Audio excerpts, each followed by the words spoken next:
aí nessa passagem, Mateus capítulo 24, primeiro dos evangelhos, primeiro livro do Novo Testamento, capítulo 24. Há lugares aqui na frente para sentar, ao lado do presbítero Wilson. Aqui. Há lugar para todo mundo, graças a Deus. Bom ver o povo de Deus chegando na casa de Deus. Todos abriram? Amém. Muito bem, meus irmãos. Agora olhem para mim, antes de adentrarmos em alguns aspectos desse texto. Bem, o que nós temos no capítulo 24 e no capítulo 25 do Evangelho de Mateus? O que é que nós temos? Nós temos aquele que é chamado o sermão profético de Jesus. Isso nós vimos domingo passado, na nossa primeira exposição. Não era para ser uma série, mas acabou se tornando uma série. Essa é a segunda mensagem que nós trazemos, e provavelmente a última a respeito do tema sinais da volta de Cristo. Sinais da volta de Cristo. O capítulo 24 e o capítulo 25 tratam a respeito da volta de Jesus. Se você tem em suas mãos uma Bíblia revista atualizada, como é o caso da minha Bíblia, olhe para ela e veja que no capítulo 24 até o verso 31, e eu pretendo falar um pouco sobre essa passagem, nós encontramos os sinais da volta de Cristo Jesus, mais especificamente.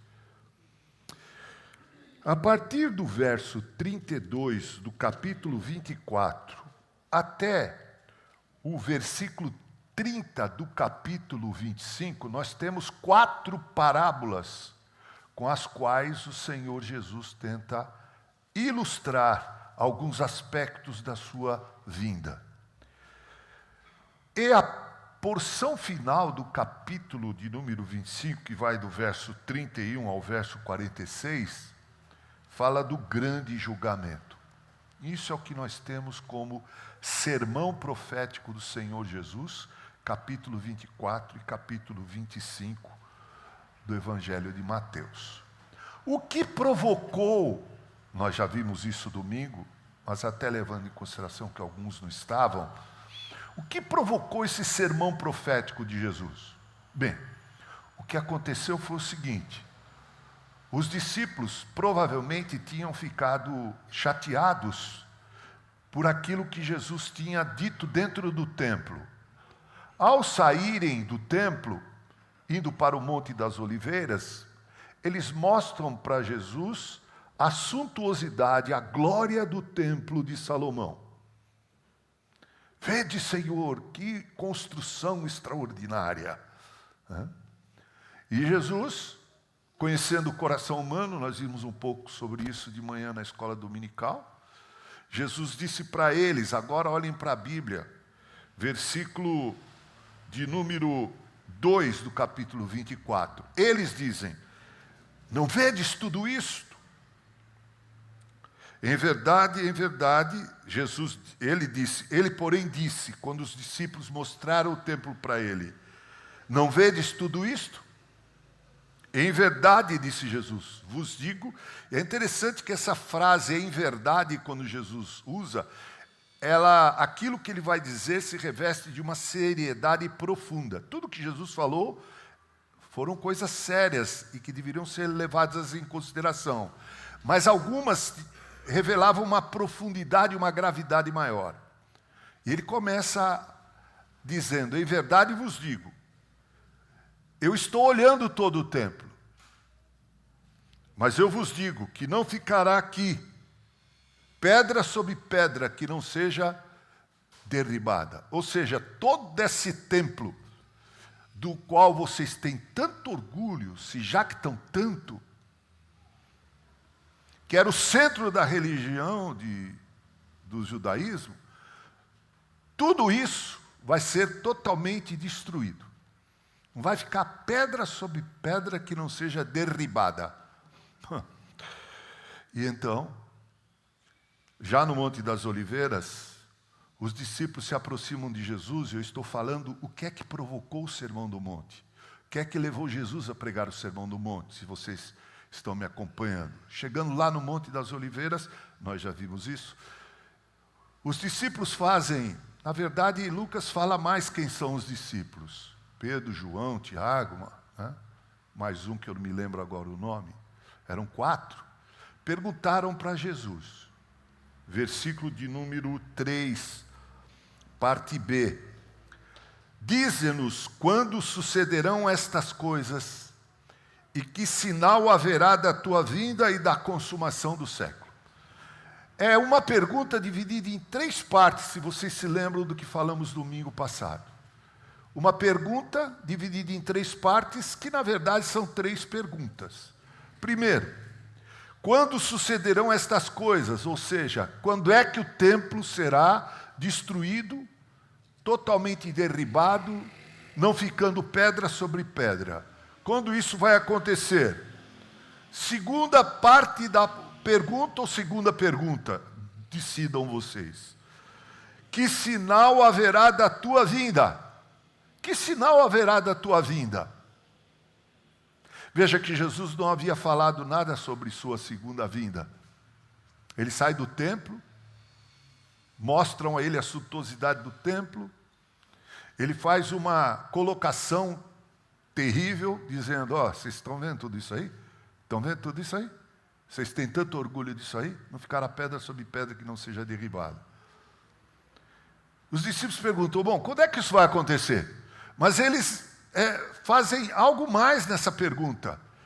Eles dizem, que sinal haverá da tua volta, da tua vinda?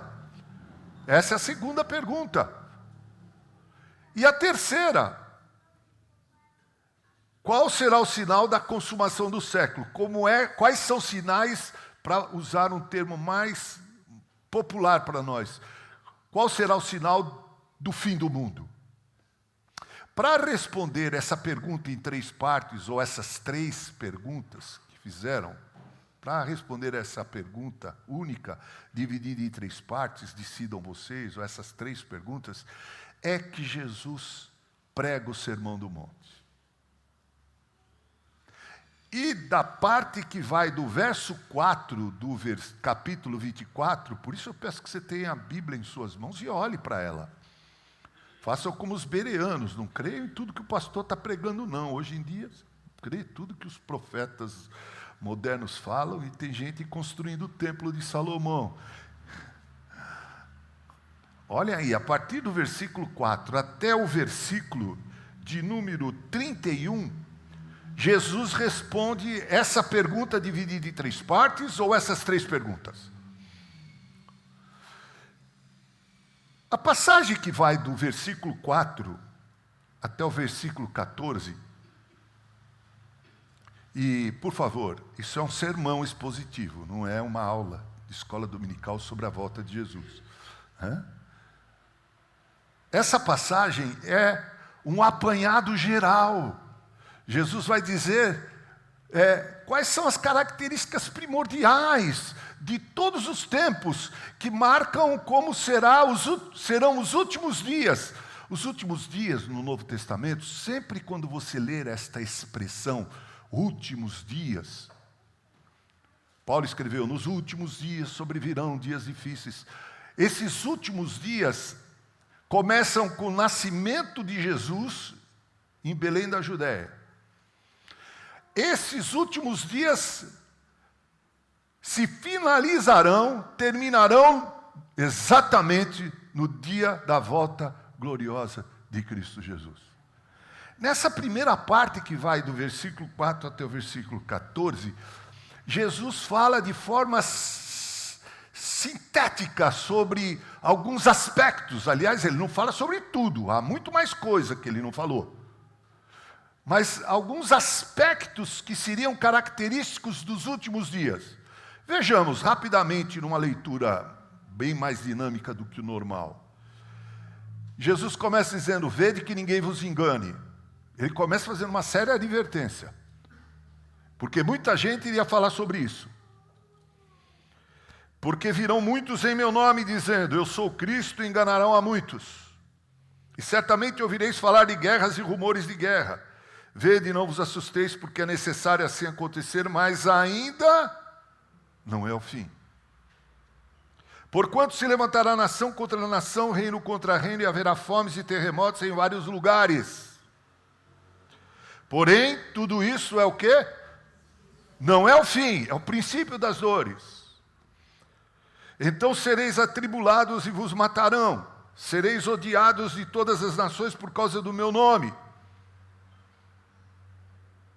Nesse tempo, muitos hão de se escandalizar, trair e odiar uns aos outros. Levantar-se-ão muitos falsos profetas e enganarão a muitos. E por se multiplicar a iniquidade, o amor se esfriará de quase todos. Não de todos. Dos eleitos, dos escolhidos, não. Aquele, porém, que perseverar, ou seja, uma boa leitura é todo aquele que perseverar até o fim será salvo. E será pregado, e veja, como eu disse há pouco, Jesus está fazendo uma síntese dos últimos dias. Ele não está diretamente respondendo à pergunta: quando é que vai acontecer a destruição do templo? Ele está de uma forma sintética, dizendo quais são as características dos últimos dias, dos tempos que antevirão a sua volta, com alguns sinais. Ele diz, será pregado este evangelho. Isso é glorioso, este evangelho do reino por todo o mundo, não para toda criatura. Não para toda criatura, mas para todas as nações. Por quê? Todas as nações. Para testemunha todas as nações. Etnias. Aqui o termo grego é etnia. Leiam comigo o finalzinho desse verso 14. Então, verá o fim. Veja, Jesus faz um apanhado geral. Você está acompanhando na sua Bíblia, né? Jesus faz um apanhado geral de quais serão as características próprias do tempo que marca os últimos dias que antecedem a sua volta. E, meus irmãos, nós já passamos 2024, 25, 2000 anos, da vinda de Jesus. E o que a gente mais ouviu falar, e a cada dia que a gente ouve falar, é alguma coisa que tem tudo a ver com o texto. Terremotos, maremotos, cataclismas. 2004 nós nos surpreendemos com aquele tsunami que levou 200 mil vidas na Indonésia. Furacões. Agora a gente vê fogo consumindo a Califórnia. Não são só os pobres, não é bom avisar os comunistas que o fogo queima a casa dos ricos também.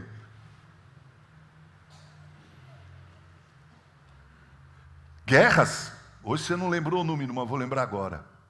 120 guerras nós temos na atualidade.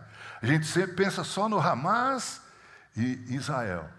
A gente pensa só na Ucrânia e na Rússia. Mas nesse exato momento, enquanto nós estamos aqui, numa boa, adorando a Deus, 120 guerras estão acontecendo e gente melhor do que a gente está perdendo a vida.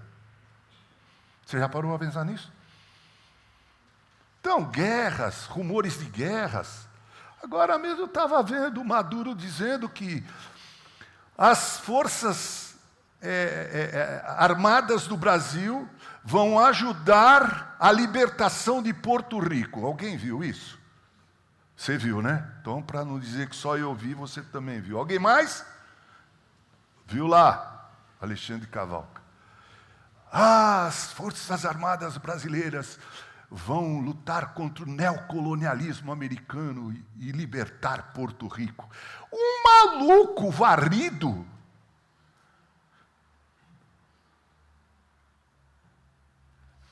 Eu dá vontade de perguntar para ele assim, você já combinou isso? Que com a mais absoluta certeza não combinou. Porque segundo uma estatística aqui, As Forças Armadas brasileiras não têm bala para uma batalha. Vocês sabiam disso? Sucateados estão as nossas Forças Armadas. E agora ele está dizendo que as Forças Armadas brasileiras vão ajudar na libertação. Guerras, rumores de guerras, cataclismas. Mas não é o fim, é o princípio das dores. Aqui Jesus está, eu tomo essa figura emprestada do Dr. Augustus Nicodemos, que eu acho que ela é bem plausível no caso aqui, de uma mulher, Dr. Mauro sabe bem disso, né? De uma mulher que está no seu trabalho de parto, nas suas primeiras dores, quando começam as dilatações, aquelas primeiras dores que são espasmos, eu acho, que são contados, né? Quanto menor for o tempo entre uma e outra, está se aproximando. Eu não sei, porque eu nunca dei à luz a ninguém. Parece-me que a figura aqui é de uma mulher no trabalho de parto. Isso é o princípio das dores de parto. É o começo, mas não é o fim. Aí ele continua falando, e no final ele diz assim: será pregado o reino, o evangelho do reino de Deus por todas as nações, aí virá o fim. Jesus fecha essa sessão sem maiores detalhes sobre os sinais da sua segunda vinda. Porque quando a gente pensa em sinais da segunda vinda de Jesus, a gente pensa logo que quando acontece uma guerra, 7 de outubro do ano passado, ou retrasado, se não me engano, o Hamas invadiu lá o território de Israel e matou mais de 1.200 pessoas de forma cruel e banal, levou 250 reféns. Então, ainda mais que é Israel, muitas pessoas foram ao fim, agora acabou. Olha, eu não vou dizer para vocês quantos anos eu tenho, porque a minha esposa já proibiu que eu dissesse isso aqui no púlpito.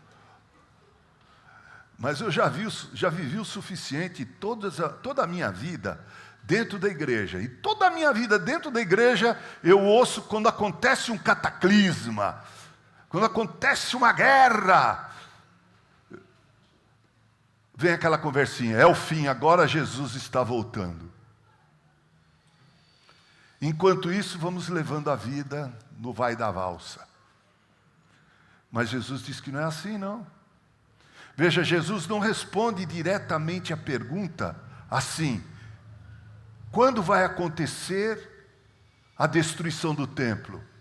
Ele começa respondendo uma pergunta que não tem uma relação direta com a vinda dele, que é: quais os sinais da tua vinda e quais os sinais do fim do mundo?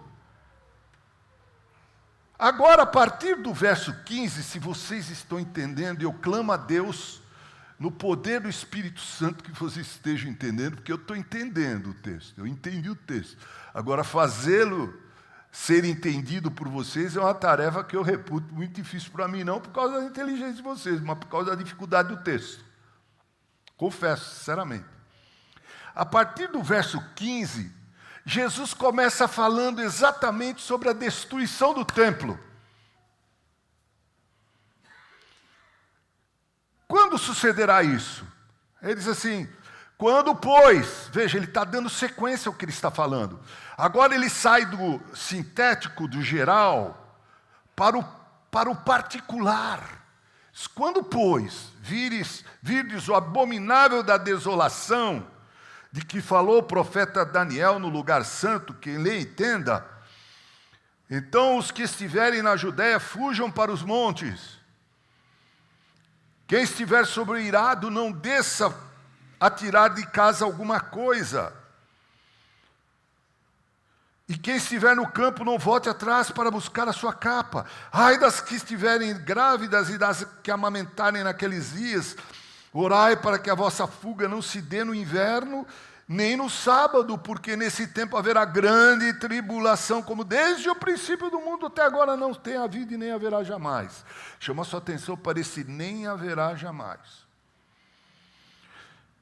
Meus amados irmãos, Jesus está respondendo: quando é que vai o templo ser destruído. E ele pega um acontecimento do passado, ao usar essa expressão, quando, pois, virdes o abominável da desolação, quando no ano 168 a.C., Antíoco Epifânio, rei da Síria, invadiu o templo de Jerusalém, transformou no templo ao deus grego chamado Zeus, e no lugar dos santos, ele sacrificou nada mais, nada menos do que um porco, que é comida abominável para o judeu, a gente sabe. Esse episódio foi considerado uma abominação. Algo muito parecido com aquilo que fizeram os samaritanos, quando uma vez em Jerusalém, para provocar a ira dos judeus, jogaram ossos de porcos e outros animais no templo. Jesus está dizendo, quando vocês virem algo parecido, fiquem atentos. Estamos caminhando para o final. É só o começo. E quando é que foi que aconteceu esse momento do abominável da desolação? Todos nós sabemos, porque se você for para Lucas, você vai descobrir. Se trata da destruição de Jerusalém. Jerusalém foi destruído no ano 70 depois de Cristo. O general Tito, filho do imperador Vespasiano, cercou Jerusalém, invadiu Jerusalém, e meus irmãos, Flávio Joséfo, um judeu que foi soldado romano, historiador de renome, Eusébio também fala sobre isso, de que havia tanto sangue nas ruas de Jerusalém que nem os cavalos conseguiam se manter em pé. O chão se tornou escorregadio de tanto sangue, muito parecido com a noite de São Bartolomeu, noite infame na França, quando os cristãos calvinistas foram mortos, de forma traiçoeira. Quando virdes o abominável da desolação, não é uma referência apenas a Antíoco Epifânio, nem a Nabucodonosor, que também fez a mesma coisa. Invadiu Jerusalém, pegou todos os utensílios da casa de Deus, destruiu o templo e levou tudo para sua casa e levou cativos. Aliás, os judeus, hoje a gente falava sobre isso, é um povo arrogante, com todo respeito, sem nenhuma misoginia. É um povo muito arrogante. E o povo que sofreu, gente, que sofre até hoje. A invasão lá de Nabucodonosor foi terrível. Ele levou para a terra dele muitos jovens da classe da aristocracia de Israel, de Judá, de Jerusalém, para lá, para serem treinados na cultura da Babilônia. Depois veio Antíoco Epifânio, 168 anos, depois que o templo havia sido restaurado por Zorobabel, faz a mesma coisa, invade Jerusalém, ataca o templo, transforma-o num templo de adoração, não ao Deus verdadeiro, mas a Zeus, e sacrifica um porco. Jesus está dizendo, quando vocês virem algo desse tipo, é a minha interpretação. Quem lê, entenda. Então as coisas começam a ficar mais graves. Na verdade, está dizendo, o sinal de que a minha vinda é certa olhem para o templo e vejam o que vai acontecer quando nenhuma pedra ficará sob pedra, todas serão derribadas. Olhem para isso.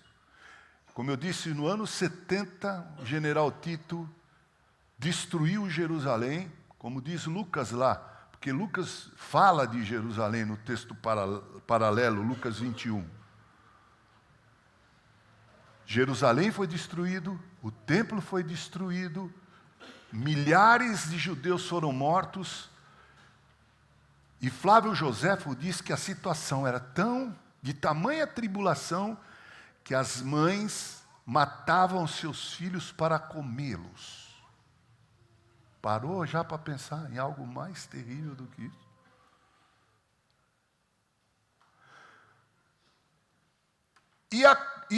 E cumprindo-se a profecia, o que os judeus fizeram? Bateram em retirada. Fugiram.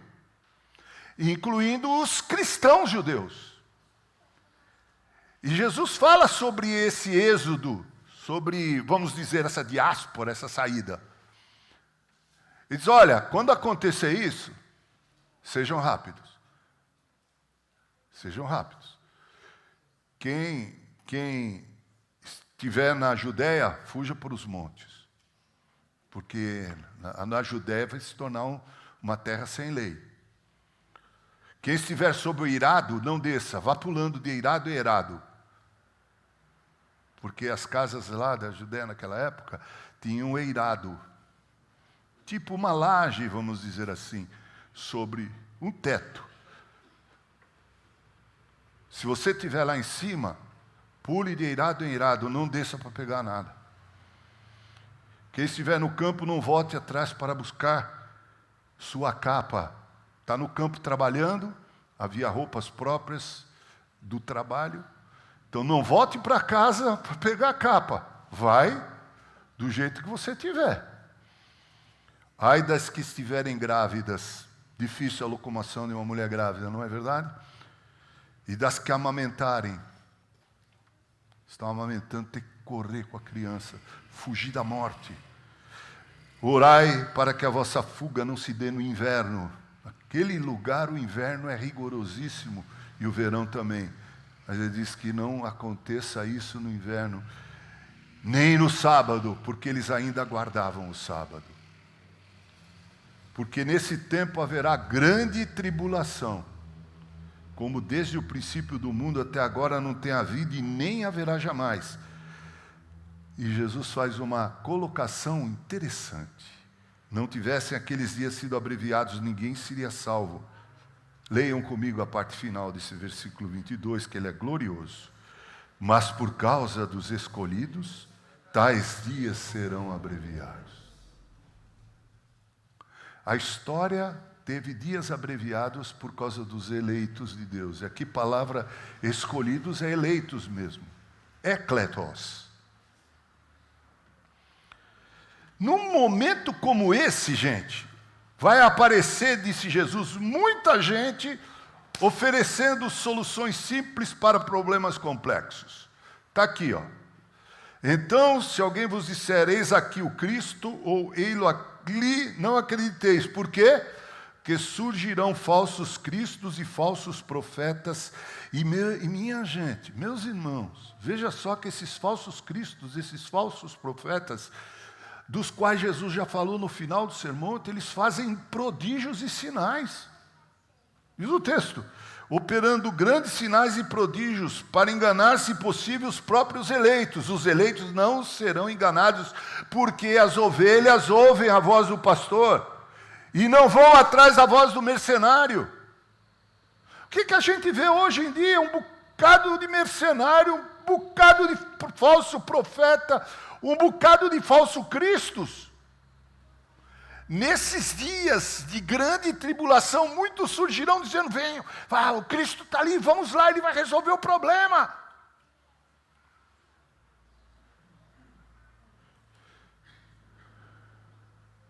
Verso 26, portanto, se vos disserem, eis que Ele está no deserto, não saiais. Ou ei-lo no interior da casa, não acrediteis. E ele vai dizer como será a volta de Jesus. Todo mundo acha que vai ser como relâmpago, que vai ser tchum. Não, não é nesse sentido. Porque assim como o relâmpago sai do Oriente e se mostra até no Ocidente, assim há de ser a vinda do Filho do Homem. Claro que o relâmpago é rápido. Mas o que está em jogo aqui é a visibilidade do Filho do Homem. Os falsos cristos, os falsos profetas estão na televisão, na internet, operando sinais e prodígios. Mas quando Cristo vier, não haverá dúvida de que é o verdadeiro Cristo. Não haverá nenhuma dúvida. E todo olho o verá. Todo olho o verá. E a Escritura diz que todos dobrarão os seus joelhos, até aqueles que o traspassaram. Porque todos ressuscitarão nessa hora. Todos. Os crentes para a glória eterna. Os ímpios para a condenação eterna. E o capítulo 25, parte final, fala do grande julgamento. Quando ele separa os cabritos das ovelhas. Os cabritos ele põe à esquerda. Entende? À esquerda. As ovelhas ele põe à direita. Claro, isso aí é um bom humor, não tem nada a ver uma coisa com a outra aqui na ação. Mas quando Jesus vai separar quem não é de quem é.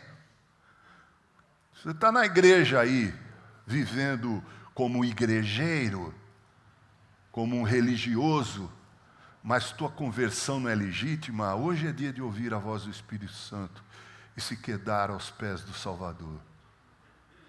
Porque você pode enganar todo mundo, mas naquele dia você não enganará o juiz dos juízes, o rei dos reis, o Senhor dos senhores. Nessa hora ele vai chegar e vai para cá. O cara está querendo ir para a direita. Não, é para a esquerda. Mas não tem mais. À esquerda.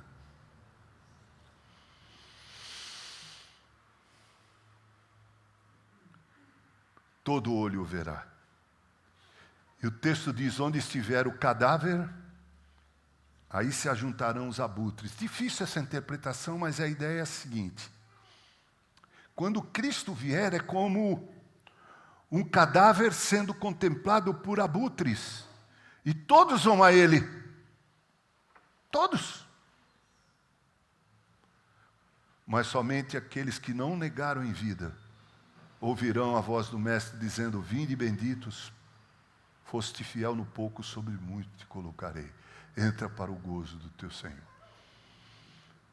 Jesus está aqui saindo da destruição de Jerusalém e do templo e caracterizando um pouco mais os últimos dias. Está falando um pouco mais das dores da mulher que está para dar à luz. Agora é o momento de dar à luz. Agora a criança vai nascer. Agora sim, esses são os estertores, ou como dizia o saudoso Fiore Giliotti, o crepúsculo.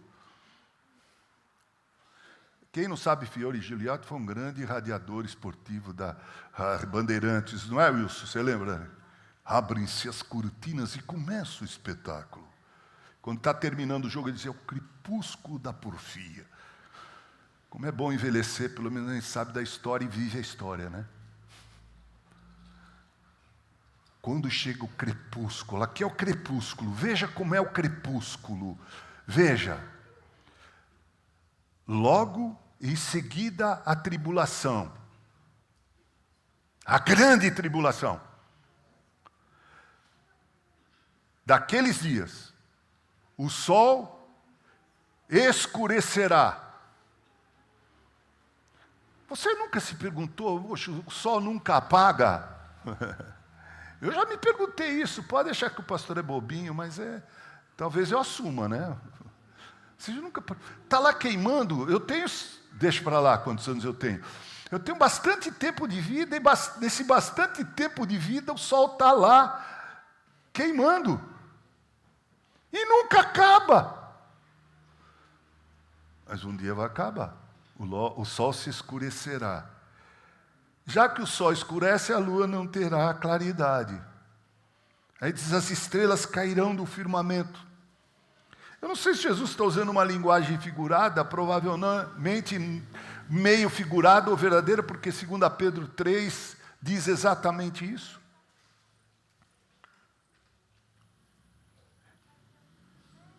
E os poderes do céu serão abalados. Tem que ser os poderes do céu. Tem que ser algo que você olha e o teu coração treme. Então aparecerá no céu o sinal do Filho do Homem, o relâmpago. Todos os povos da terra se lamentarão e verão o Filho do Homem vindo sobre as nuvens do céu com poder e muita glória. Primeira vez que Jesus veio, ele nasceu na cidade de Belém, um vilarejo da Judéia, sem muita importância. Nasceu num cômodo emprestado, onde também ficavam os animais, que era muito comum na cultura daquela época, as pessoas da casa dormir com os animais. E o seu berço foi um coxo, onde os animais comiam alimento improvisado.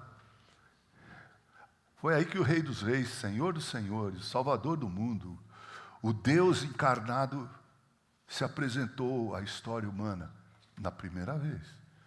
Mas na segunda, veja como ele é retratado. Todos os povos da terra se lamentarão e verão o Filho do Homem vindo sobre as nuvens do céu com poder e muita glória. Verso 31. E ele enviará os seus anjos com grande clangor de trombeta, os quais reunirão seus escolhidos, aleluia, dos quatro ventos de uma outra extremidade dos céus. Quando eu disse aleluia aqui, eu estava querendo dizer que eu seja um desses. Que pela graça de Deus e misericórdia, que eu seja um destes. Quero fazer aqui algumas aplicações, meus amados irmãos. Primeira, hoje o crente, quando morre, desencarna, para usar uma linguagem do espiritismo, né? Quando o crente desencarna, morre, o espírito deixa o corpo, ele vai para o céu. O céu é um lugar espiritual. E ele fica lá com Cristo, aguardando esse dia glorioso da volta de Jesus. E ele voltará com Jesus aqui, em glória. Vocês querem ver isso? Vejam aí Colossenses capítulo 3. Colossenses capítulo 3. Coríntios, Efésios, Filipenses, Colossenses 3. Versículo 1 a 4. Portanto, se fostes ressuscitados juntamente com Cristo, buscai as coisas lá do alto, onde Cristo vive assentado à direita de Deus. Pensai nas coisas lá do alto, não nas que são da terra. Porque morrestes, e a vossa vida está oculta juntamente com Cristo em Deus. Leiam comigo o versículo 4. Quando Cristo, que é a nossa vida, se manifestar, então vós também sereis manifestados com Ele em glória. Naquele dia em que Jesus voltar, os crentes que estavam no céu com Ele serão manifestados em glória, virão a este planeta para um rejuvenescimento, um renascimento. Hoje, o crente, quando morre, vai para o céu. No grande e glorioso dia da volta de Jesus, o céu virá ao encontro do crente. Diz a lenda, não? Alguém escreveu, não sei se citei isso no sermão passado, que a história da humanidade começou com um jardim. E ela haverá de terminar com a cidade santa. A nova Jerusalém, que descerá como a noiva ataviada para o encontro do noivo. A pergunta que não quer calar é: estamos preparados? E Jesus vai contar as parábolas aqui da figueira, a parábola do servo bom e mau, a parábola das 10 virgens, dos talentos, justamente para falar de preparo. Está preparado para a volta de Jesus? Aí você pergunta: mas pastor, que preparo é esse? Talvez a gente fale mais isso à frente, num outro dia, numa outra oportunidade, mas é o seguinte: o principal preparo que você deve ter é ter certeza da tua salvação. Ter certeza que nasceu de novo. Ter certeza que é uma nova criatura. Como resultado, vir à igreja não é um peso. Dar o dízimo também não é um peso. Amar o teu semelhante como o samaritano amou aquele homem jogado à beira da estrada não é um peso. É um deleite da alma. Cantar hinos não é algo ultrapassado, não é da geração do Sálvio, não é da geração do Wallace, não é da geração do Ricardo, né? Geração do Ricardo, tá? Mas apertei, agora eu... Né? Cantar hinos é muito bom. E para quem nasceu de novo sabe que prazer é estar na igreja, na presença de Deus, no culto de adoração a Deus. Por isso nós insistimos todo domingo, dentre outras coisas da nossa agenda, estar aqui domingo após domingo. Ainda que a liturgia seja sempre a mesma, com textos variados, com gente que ora variado, com os hinos variados, sempre a mesma, porque a criatividade, quando é induzida para dentro da liturgia, causa uma desgraça. Tem gente que fala, eu não vou mais na igreja lá de Mogi das Cruzes, não, porque a liturgia é sempre a mesma coisa. Aí vai numa igreja onde tem a banda. E aqui a gente também tem, viu, para quem não sabe. É banda, aquele barulho, parede preta, luzinha, fumacinha, até que isso se torne lugar comum. Quando isso deixar de ser novidade, só Deus sabe o que vão colocar no lugar disso, porque a coisa vai de mal a pior.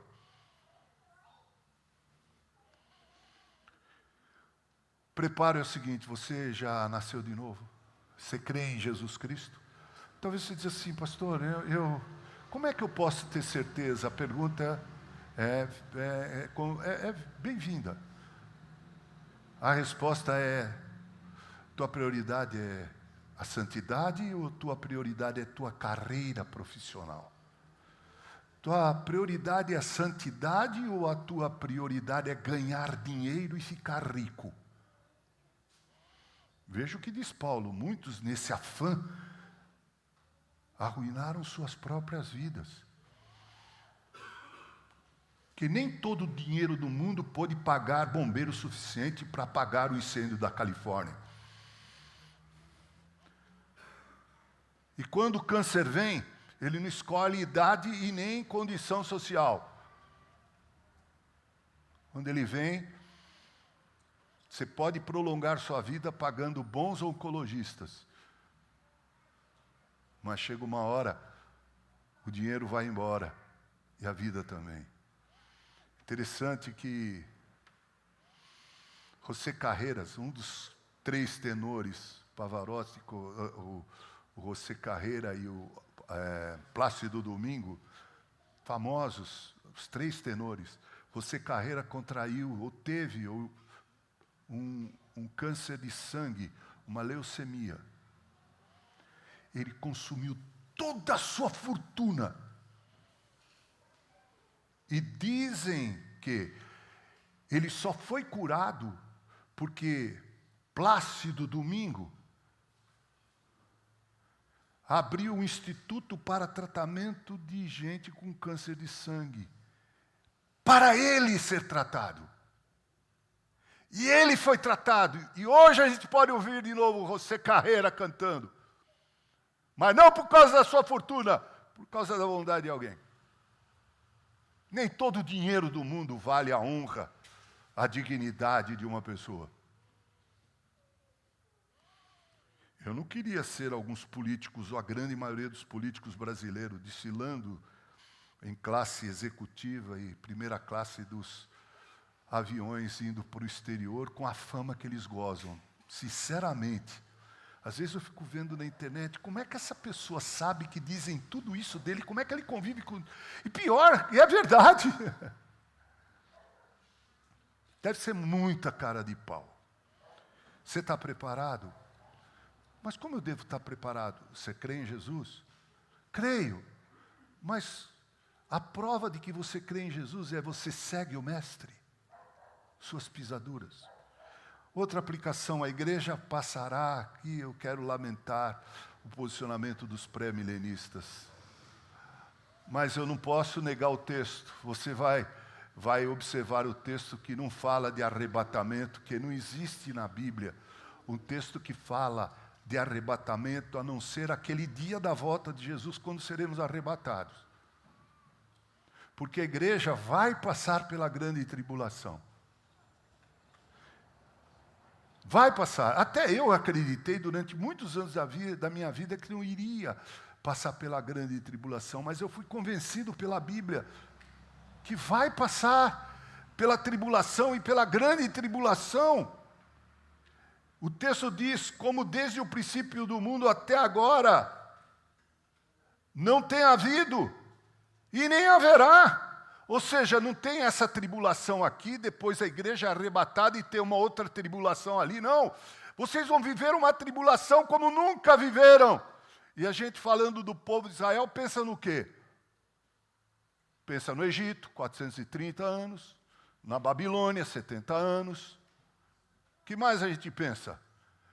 A gente pensa no sofrimento debaixo dos outros reinos do mundo, culminando com o Império Romano, e a gente pensa nos 6 milhões de judeus que foram mortos na Segunda Guerra. Que é pior do que isso?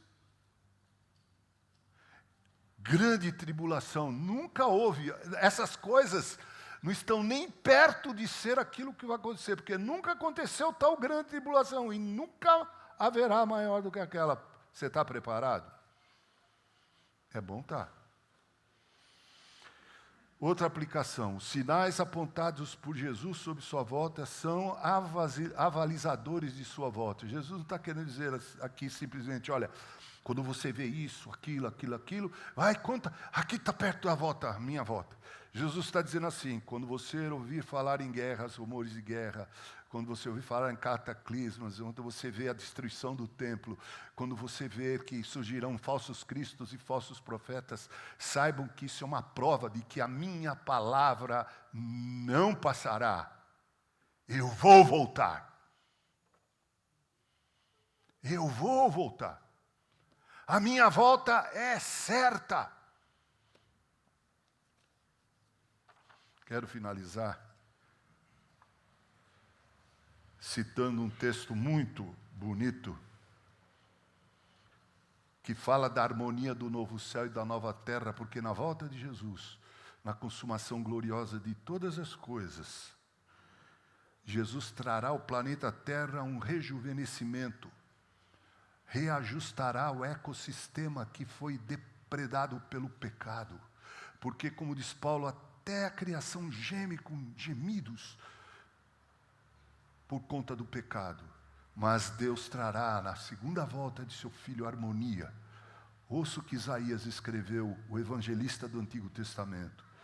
O lobo habitará com o cordeiro e o leopardo se deitará junto ao cabrito. O bezerro, o leão novo e o animal cevado andarão juntos, e um pequenino os guiará.